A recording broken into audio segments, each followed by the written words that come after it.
அதற்கு பிறகு பெரும்பான்மை நிரூபிக்கப்பட்டது. அது தாக்கு பிடிக்க முடியாமல், அதை தாங்கிக் கொள்ள முடியாமல் திரு ஸ்டாலின் அவர்கள் வெளியிலே வந்து சட்டையை கிழித்துக் கொண்டு வெளியிலே வந்தார். சட்டை கிழித்துக் கொண்டு வந்தால் என்றால் என்ன என்று பொருள் உங்களுக்கே தெரியும். சட்டை யார் கிழித்துக் கொள்வார்?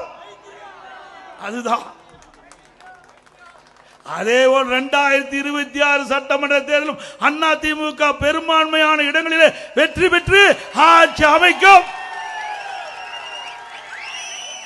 அதே நிலையிலே தான் ஸ்டாலின் இருப்பார். ஸ்டாலின் அவர்களே, அதிமுக தாக்க தாக்க அதிமுக வளர்ந்து கொண்டுதான் இருக்கும்.